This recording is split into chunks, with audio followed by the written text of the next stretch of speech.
Olá, tudo bem, pessoal? Hoje nós vamos fazer uma aula um pouquinho diferente. Vocês não vão me ver, vocês só vão me ouvir, tá? Nós vamos falar um pouquinho sobre os sistemas socioeconômicos. Quando a gente fala de sistemas socioeconômicos, na verdade, o mundo ele passou por alguns modelos de economia. Lá nos tempos passados, na era primitiva, né, quando os homens ainda eram nômades, a sociedade ela era uma sociedade mais de comunidade, uma comunitária, na verdade. Depois ela evoluiu para um sistema diferenciado. Historicamente falando, vocês com certeza já ouviram falar do feudalismo, que era um sistema econômico onde existiam os senhores feudais e os servos, e as cidades-estados, né, fechadas. Com o decorrer do tempo, a população, a sociedade foi se definindo, né, e também as necessidades, as formas de consumo, de distribuição de riquezas, concentração de riquezas também foram ficando diferenciadas. E foi só no século XI, a partir do século XI, quando o feudalismo foi se enfraquecendo, que começou a surgir uma nova forma de comunidade, uma nova forma de organização. E essa organização ela evoluiu para uma organização não só econômica, mas também social. Então, entre os séculos XI e o século XV, surgiu como uma forma de substituir o feudalismo, o sistema capitalista. Então, o que é o sistema capitalista? É um sistema que veio se adaptando e veio moldando, então, uma sociedade diferenciada. E o nome capitalista, ele veio de capital, que capital quer dizer dinheiro, ou tudo o que gera dinheiro. A partir daí, então, nós começamos a falar numa organização social e econômica. E essa organização, ela teve alguns moldes, ela teve algumas características. E nós vamos falar, na verdade, de dois sistemas, não só do sistema capitalista. O capitalismo ele surgiu no século XI, ele foi evoluindo e até o século XV ele se definiu realmente como um sistema socioeconômico. Mas depois vieram outros, na verdade veio outro sistema que acabou competindo com o capitalismo. E é isso que eu vou falar um pouquinho com vocês hoje. Nós vamos fazer um paralelo desses dois sistemas socioeconômicos. O capitalismo. A primeira característica do sistema capitalista é a propriedade privada dos meios de produção. O que quer dizer isso? É a propriedade particular, aquilo que o dinheiro pode comprar. Terras, uma fábrica, um comércio, um posto de gasolina, uma escola, enfim. Tudo aquilo que o dinheiro pode comprar e pode dar um retorno para quem comprou essa propriedade. Então, por isso, propriedade privada dos meios de produção. A segunda característica importante é a divisão de classes. Bom, já que existe aquele que tem dinheiro, vai existir aquele que não tem dinheiro. Então, a divisão de classes sociais foi um marco assim, importante dentro do capitalismo. A sociedade ficou dividida em burguesia e proletariado. Quem fazia parte da burguesia? Todos os donos dos meios de produção. Esses faziam parte da burguesia. E quais eram os meios de produção? As terras, as fábricas, tudo aquilo que pudesse gerar mais dinheiro, mais capital, já que capitalismo vem de capital ou tudo que gera capital. E o proletariado? O proletariado eram todas as pessoas que prestavam serviços para a burguesia, em troca de um salário, em troca de uma remuneração. Então, essa característica, ela começou a definir realmente a divisão de classes, né? Onde deixa bem claro quem tem dinheiro e quem não tem dinheiro. A terceira característica, e tão importante quanto as outras, é que dentro do sistema capitalista, já que tudo gira em torno do dinheiro, é a economia de mercado. Essa é uma característica muito importante. E quando nós falamos então de economia de mercado, ela refere-se a todos os bens e mercadorias que são comercializadas. Agora, a forma de comercializar dentro do sistema capitalista, ela segue dois padrões, na verdade duas leis. A primeira é a lei da oferta e da procura. Quando eu falo lei da oferta e da procura, eu estou me referindo à demanda, que é a oferta de um determinado produto, e a procura por esse mesmo determinado produto. Quando existe um produto em grande quantidade no mercado, qualquer produto, tanto que venha da agricultura, da pecuária, da indústria, do comércio de uma forma geral. Quando existe um produto em grande quantidade e a demanda por esse produto, a procura por ele não é tão grande quanto o esperado, a tendência é o preço baixar. Mas quando acontece o contrário, a procura ou a demanda por um determinado produto ela é grande e a oferta deste produto ela é menor do que a procura. Então aí o preço tende a subir. Isso é muito comum nós observarmos em períodos de entre safras. O leite é um exemplo. Tem época que chove menos, aí o gado tem menos pasto natural para o gado.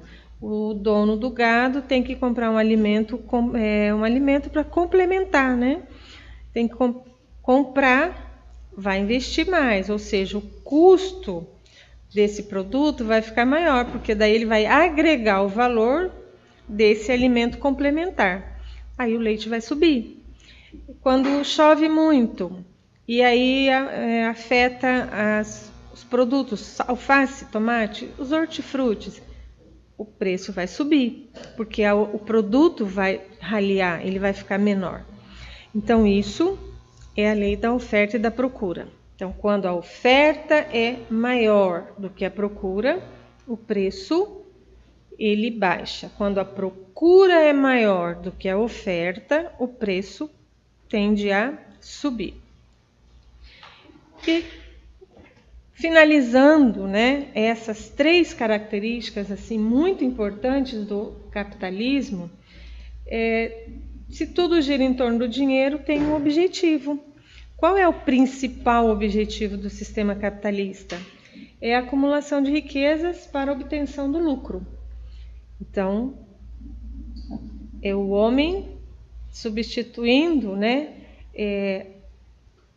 Cortou, tá? Na verdade, esse objetivo, a acumulação de riquezas para a obtenção do lucro, ela gera algo chamado de a mais-valia. O que seria essa mais-valia? A exploração do homem pelo homem. Porque quando um mercado entra em crise, por exemplo, a primeira atitude do dono dos meios de produção é demitir. Então, ele prefere demitir do que diminuir o seu lucro. Por isso que, como característica fundamental, ou melhor, como objetivo fundamental do capitalismo, é a acumulação de riquezas, acumulação de capital, para obter cada vez mais lucro. O outro sistema é o sistema socialista. O sistema socialista, ele foi idealizado por Karl Marx e foi levado para a Rússia por um seguidor do Karl Marx chamado Engels, em 1917. Qual o objetivo do Engels quando ele levou esse sistema socioeconômico para a Rússia? Ele objetivava um bem-estar social. Então, o grande objetivo dele era a construção de uma sociedade sem divisão de classes e sem desigualdades. Teria sido bom se tivesse dado certo, né? Mas, infelizmente, nem tudo aconteceu como foi idealizado. O socialismo, ele tem como característica, eu vou destacar algumas só, não vou destacar todas, mas eu vou destacar as mais comentadas. A socialização dos meios de produção, ou seja, tudo que se produzisse deveria ser repartido igualmente entre as pessoas. A ausência de divisão de classes, não teria divisão de classes, na verdade. Existiria uma única classe social, a classe dos trabalhadores, que seriam os trabalhadores intelectuais e os trabalhadores dos serviços gerais. A economia planificada, quem tomaria conta, quem determinaria tudo o que produzia, a quanto vender e quanto produzir, seria o Estado. Então, o único dono de tudo seria o Estado. E caberia, então, à população prestar serviços ao Estado, ganhando pelos serviços prestados. E a política do pleno emprego. Não faltaria emprego para ninguém. Todas as pessoas teriam emprego para sempre. Esse foi chamado de socialismo ideal, o utópico. Por que utópico? Utopia é uma coisa que não acontece, né? Aquele sonho que não se realiza. Aconteceu o socialismo real. Então, o socialismo que aconteceu na Rússia, a partir de 1917, quando foi levado lá por Engels, e foi idealizado por Marx, e permaneceu na Rússia até 1990, ele foi chamado de real, modelo socialista soviético. O que diferenciou esse socialismo real do ideal? É que no socialismo ideal, todo mundo seria igual. Não existiria diferenças, todos seriam iguais. Mas não foi bem isso que aconteceu.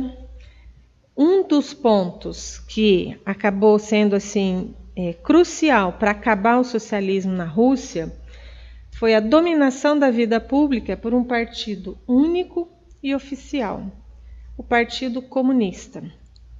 Então, já fugiu aquela ideia principal de socialização, onde as pessoas poderiam participar da vida política. Lá no capitalismo, aqui na nossa realidade, no capitalismo, existe o pluripartidarismo. Como assim? Qualquer pessoa, desde que ela tenha 18 anos e não tenha nada na polícia que a desabone, ela pode se candidatar. No socialismo não é assim, não foi assim. Somente as pessoas indicadas pela cúpula do governo. Em seguida da criação desse partido único, dessa dominação da vida pública, veio a repressão às manifestações populares. Ou seja, as pessoas não tinham direito à reivindicação. Então, se elas estivessem descontentes, elas tinham que ficar descontentes. Elas não podiam reivindicar nada. E para fechar de uma vez a manutenção do poder por meio de forças militares. Então, qualquer pessoa que tentasse reivindicar alguma coisa, ela era punida. Então, ela não tinha liberdade nenhuma. Ela não tinha liberdade de escolher o que ela queria estudar, em que ela queria trabalhar, ou o que ela pudesse vestir, enfim, tudo era determinado, já que quem decidia tudo, o que produzir, quanto produzir, para quem produzir, era o Estado. Então, isso foi o socialismo, que infelizmente acabou não dando certo. Ele durou por 73 anos na Rússia, mas desde a década de 70, ele começou a entrar em crise. E essas crises que vieram acontecendo na Rússia, na União Soviética, elas acabaram enfraquecendo um pouco a cúpula do governo e o povo acabou aproveitando um pouquinho esse espaço e eles começaram então a buscar os seus direitos.